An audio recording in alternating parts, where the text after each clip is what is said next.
Around a corn maze looks like, well, corn. But today on Indiana Outdoors, we'll try to get you lost.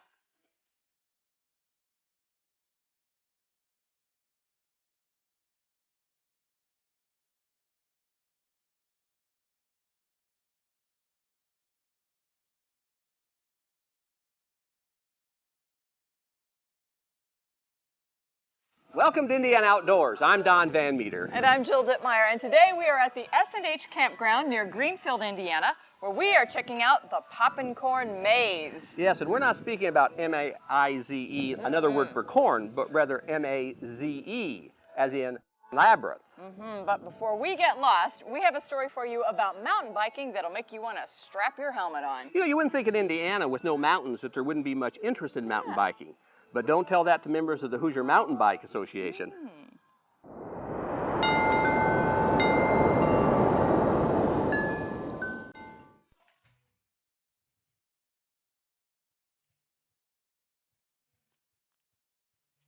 You know, it's a sport that has something for everyone.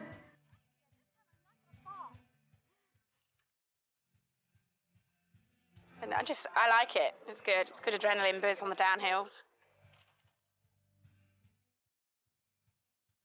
I think in the past, mountain biking has been perceived as an extreme, fringe, or almost an outlaw type of sport, partially due to the fact that there really weren't that many great places to ride, and most of the riding was done either illegally or without consent necessarily of the landowner, without encouragement of landowner.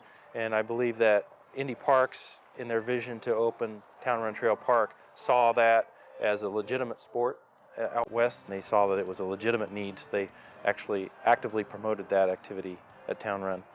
I think it's great. I think more public organizations need to support mountain bike trails. It's hard to find private land, so I think it's great that the public parks are opening up to it a little bit. The new trails being opened and being publicized are getting new people into the sport. If you go to Town Run Trail Park on any day of the week, it's packed. It's like there's an event going on every day.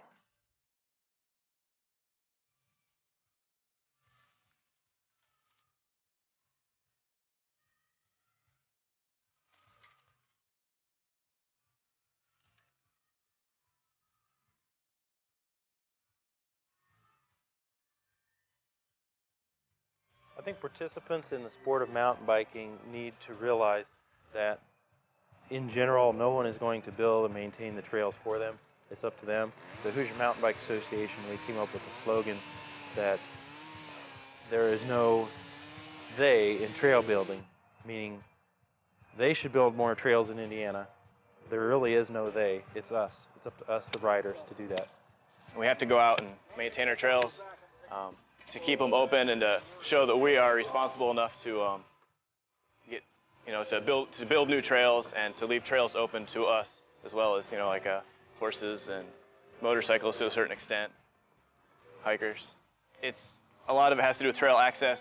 A lot of arguments with other off-road vehicles say that mountain bikes tear up the trails and then they don't rebuild them. One of the things that mountain bikers need to do besides participating in trail maintenance weekends is be respectful of the trail.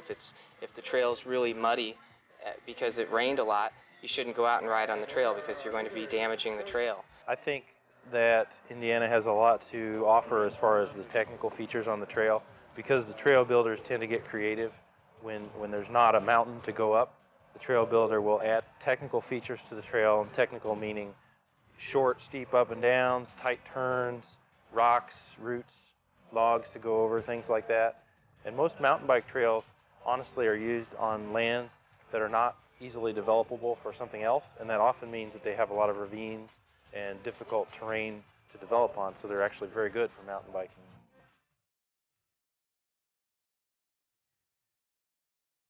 You do tend to fall when you're mountain biking.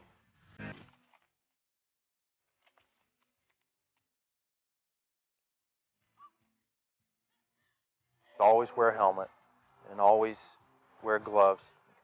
Some people ask me whether mountain biking is safer or less safe than road biking. I think that you tend to fall and get small injuries more often on a mountain bike just because you're going through this rough terrain. But the severity of the injuries are far less. If you get hit on the road by a car, that's pretty severe. where on the trail, most of the time you're getting bruises and scrapes and things like that.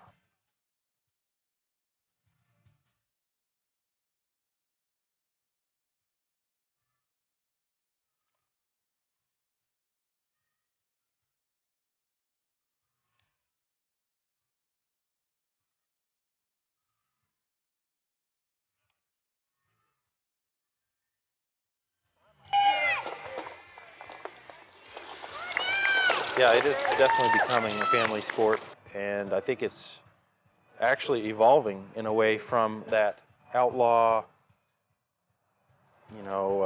kamikaze spirit that maybe it used to have. I feel that a lot of families are getting into it, and if you go to any of the popular mountain bike parks, you'll see families out there. It's definitely becoming family oriented.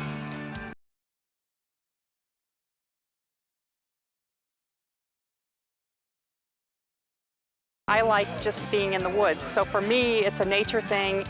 The physical aspect, I've seen a lot of people that get into the sport because they want to get in shape and they're looking for a fun way to do it. Mountain biking is definitely fun. Other people like the social aspect. It's a good time to go camping with a group of other mountain bikers to a destination a few hours away. So there's something for everybody. It's kind of like a good 4-hour vacation to get away from it all.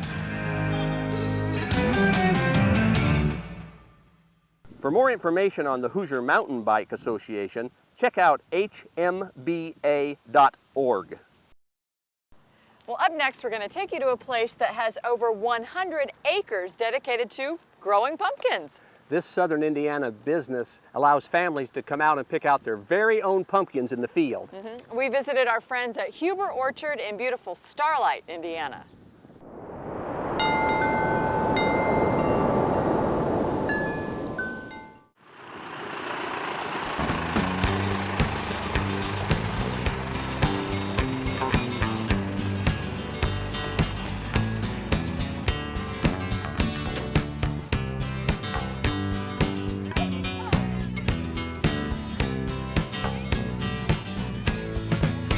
My name is Ted Huber, and I'm owner and president of Huber Orchard and Winery here in Starlight, Indiana. And we started all the way back in 1843 when my great-great-great-grandfather left Germany and settled this farm. And each generation of Huber has basically passed it on from one generation to another and grew the farm. The farm originally started as just these 2 40-acre tracts, and one of the 40-acre tracts we're standing on right now. And since then, the farm has grew to over 600 acres. And each generation has been able to grow the farm and grow the business into what it is today. I'm Greg Huber, co-owner of Huber Orchard and Winery. I'm the 6th generation at the farm. In the early 70s, we began people coming to the farm, picking their own fruits and vegetables. When I was just a kid, my parents started the U-Pick tradition, and it's gone along for 30-something years now, and we've taken it probably 10 times what it's started out to be. And pumpkins take around 6 to 7 months to pick. They start around 1st of June. We plant them, get them in the ground, then they're cultivated and sprayed, and hopefully they don't rot, and they usually harvest last September and the whole month of October, so it's about a 6-month project. People enjoy coming out to pick their own pumpkin because it's entertainment. It's quality time with the kids. All kids love pumpkins. It's a good time of the year for kids, and they enjoy coming. We here at the farm find it very important to offer to our customers a place to experience farm life. As more and more people live in suburbia America, it's quite important that we have places like this for people to come out and bring their children, bring their grandparents, come out and experience agriculture and outdoors. People come here with 3 and 4 generations sometimes to experience the outdoors and to experience farm life. They can take their small children and teach them that apples grow on a tree. They're not stamped out like a candy bar. Or show them that a pumpkin is actually a product that Mother Nature grows up out of the ground. And customers come out here and you see them every day experience the outdoor life and showing the small children and teaching the children. We do an extensive tour program here of agriculture and agriculture tourism to show people that farming is a way of life and a way for people to get homegrown products and things like that.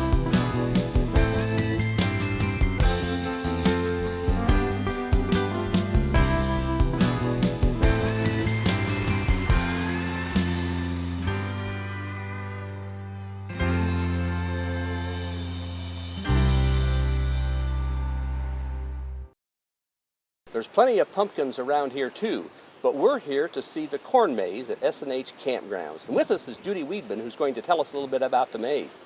Thanks for inviting us, Judy. We're pleased to be here. Well, you're welcome. Tell us about the maze. How does a maze get started anyhow? Well, we start late May, early June, planting the corn. Keep an eye on it so it doesn't get, too long, too fast. Yes. And about Labor Day weekend or so, right after Labor Day, we get somebody to come in, and he cuts our corn. He does it by GPS system and a lawn tractor, and we're ready to go. Why create a maze? Did you just wake up one night and think of this, or did you see some? The owners did. They just thought it was something we could try. This is what we do now every year. How has it changed throughout the years? And each year we've just gotten a little bit bigger. So you can, the maze has a theme each year? Each year we do something different. We sponsored the, 2001 basketball. We had the maze cut out in that. It was amazing. Yes. Just amazing. When someone does go through the maze, so are there tips? Are there the things that they should keep in mind? What's the aura? What's it all about? Well, we hand them a map, and we explain to them how the map, how it goes. It's the black line on the map that is the maze, not in between. And we have checkpoints in each. We have 6 in each maze, and they just punch their tickets, and they just have a ball in there. Oh. And you can go. We've heard all weather. You've got like multi-purpose maze walkers here. Absolutely. Doesn't matter what it is. They'll come and do it. So each year, do you have a few dozen come or a few hundred come? Hundreds. You have hundreds of people come and walk in the maze. Absolutely. And I suspect it's kind of a family activity. Yes, it is. Yes. What else can they do here? Oh my, we have the pumpkin patch that goes, and on the weekends we have a clown. We have face painting, and the kids can paint their pumpkins. Yes. We have a huge slide, jumpies. I mean, it's just, they can do all kinds of things. You also have just a huge camping area here, Yes, we do. too. Yes. Do you do that all year round camping? Yes, we have all year round camping. In the wintertime we have what we call limited services, but we are open. It's just a nice place to be. People like to get outside. Outside. It's beautiful. And you're close here to Indianapolis, so you have a lot of people that are... They come from all over. All over. Is that right? Yes, we had a couple last week come from South Bend. South Bend. They picked us up on the internet and came here and did our maze. And what are the times of the hours for the maze, and how often? Monday through Friday we are open 11 to 6, or Thursday, I'm sorry, and then Friday we're open from 11 to 11. Saturday we're open from 11 to 11, Sunday 11 to 6. And then do you close down at some point, or does the maze stay here? Pretty much through the month of October we are open. And the maze will still be open, in November. If people want to come back through in November, we'll be here. Now, have you ever lost anybody in the maze? No, luckily we have not. Luckily we have not. Yet. Not John yet. and I have yet to go to You the two maze. haven't been in there yet. Exactly. See, so you may be my first too. We might be. You might find us next season out there. Out in the corn. Well, unlike corn and pumpkins, our next story is about something that's not found on the family farm very much these days, the windmill. No, it used to be that you could see windmills spinning on almost every Indiana farmstead. But now to see them, you almost have to go to a museum. And that's what Indiana Outdoors did. We went up to Kendallville to the Mid-America Windmill Museum, where we learned all kinds of things about the humble windmill.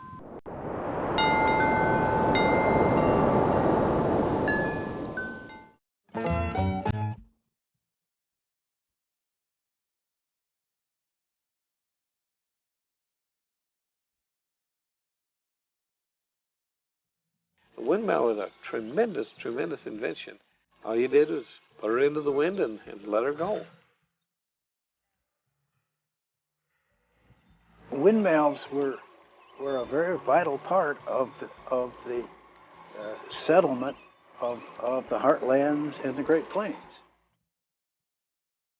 The Flint Walling Windmill was actually the start of the windmill. The first windmills that started out like the Halliday Standard, the Flint and Walling Original Star, were wooden wheeled windmills, direct stroke.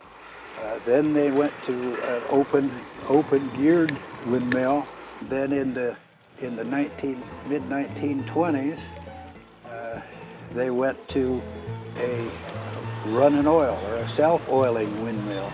As it goes around, why the oil comes up on the gears and has a little oil pump just like your automobile engine does that pumps oil up to the crosshead and lubricates all the joints. The first windmills were used to grind grain. Then the windmills began to grind coloring. They began to saw lumber. It was the source of power other than animal power until the invention of the steam engine. I refer to the American windmill, and that's basically the windmills we see in the background here on a metal or wooden tower, and those were pumping windmills. They pump water. The first thing that developed the West was the windmill to get water. So we think that it's a story that needs to be told and part of history that people need to appreciate. The museum got started as an idea a number of years ago, probably 10 years now. Some of the members of the Kenneville Local Development Corporation who had some land were looking for a project, both historical and community-minded, that the group could work on to start some type of an attraction for the city of Kendallville. I found out that right here in Kendallville was the number 1 or number 2 or number 3 at least windmill maker in the country. I found that there was some 80 plus windmill companies within a radius of 80 miles of Kendallville. I thought I'd take it to the KLDC, and they thought that the idea of a windmill museum was something unique and unusual, and shall we give it a try? The first 5 years of the museum was dedicated pretty much to planning, getting land, getting it started, getting things going. And as you can look around now, it's taken a tremendous amount of effort on a lot of people's part to get it to the point we're at now.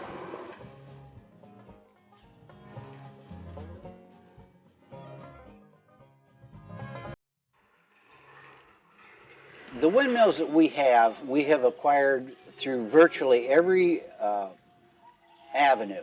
Some we have bartered for, some we have purchased, some have been donated.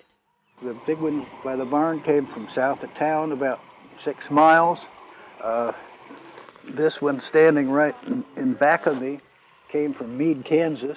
Directly in back of me that says Southern Cross came from South Africa.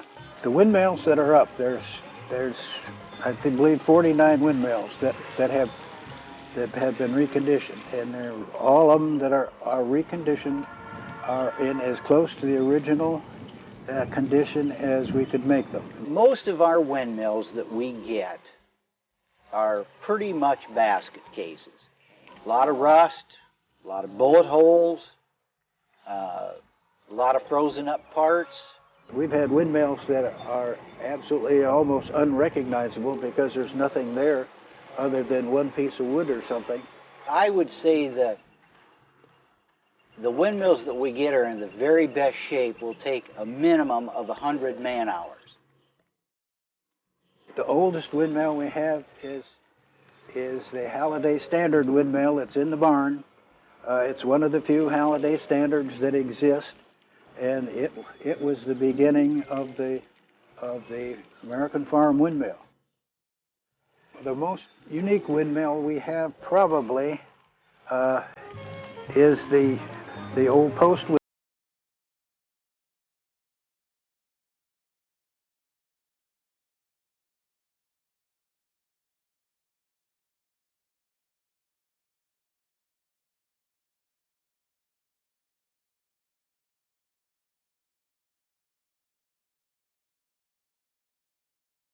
and turn the whole house on the post, around the post, into the wind. There's 90 ton of dirt that we had to level in there and do it all with a pick and a shovel, because it has to be absolutely level, because when you rotate it, that stair stays about that far off the ground, about an inch, and if it isn't completely level, when you push it around the wheel, it'll catch. I think the one I'm most proud of, I am personally, is the Flint Walling Model 15 wood, because that was the first windmill wooden windmill that we restored. I like the one that pumps the water out here into our pond, mainly because it reminds me a lot of the one I had, or my dad had on the farm when back in Iowa. The Mid-America Windmill Museum is really striving to be a part of the northeastern Indiana community. We love to see them all come. It just never ceases to amaze me to see a carload, or sometimes it's a busload of aged people come out. And they'll go out and sit along on one of the benches and sit there for half an hour just listening to them. And it brings back memories, because every windmill has its own squeak, its own voice. And they'll just sit there and listen to the windmills talk to them. And that's another one of the reasons I like to see that we're here. It helps them remember. The Windmill Festival has grown in size every year that we've had it. That's one of our things that we're quite proud of. We're bringing folks from all over the Midwest. There'll be dealers here from Pennsylvania, Ohio, Kansas, Illinois, Minnesota. The museum is here to tell the story of wind power. And what we're trying to do is slant it toward the generations from the current generation on, so that young people can come here and learn what the windmill did for the development of mankind. If you've ever seen wolves in the wild like I have in Yellowstone, you come away with a new kind of respect for this predator. Well, in Indiana, you can see wolves, but you have to go to the Wolf Park. It's in Battleground up near Lafayette. Yes, and if you'd like to howl with the wolves, you can do that at Wolf Park. Howling? Yeah. Who's into howling?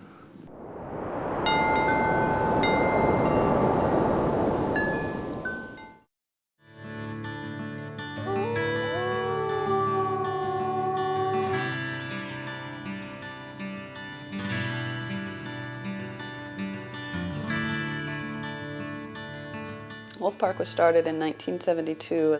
Our research focus has expanded to cover all aspects of wolf behavior, and we've now expanded our animal collection to include 15 wolves, 21 bison, 4 red foxes, and a coyote. What we do here is environmental enrichment for the wolves, definitely. To some people's surprise, some of the bison probably regard this as environmental enrichment too. The wolf and bison demonstration is not so much meant to be an in-depth study of wolf and prey interactions as it is just a demonstration that it's not easy for wolves to go up to a herd of large-hoofed animals and pick out one and say, you're doing lunch with us. When they're out there, they often test the bison. If it's very hot, they may do a leisurely circuit of the whole pasture, freshening up the scent marks, and occasionally they hunt small prey. And I can remember a few Sundays when we'd lead the wolves up to the 8-barred gate that we go in by, and we'd find a bunch of young bulls there at the gate. You could almost hear them going, "Here, rug, rug, rug, come close enough and we'll stomp you flat." Working with wolves and foxes, bison, and coyote does have its own challenges and risks.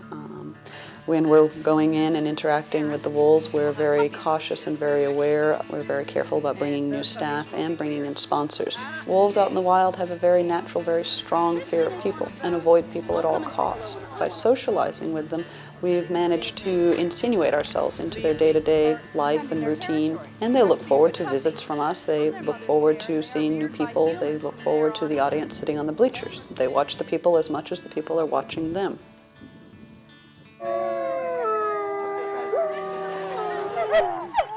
Howls are the most widely studied aspect of wolf behavior, simply because you don't need to see them to hear them.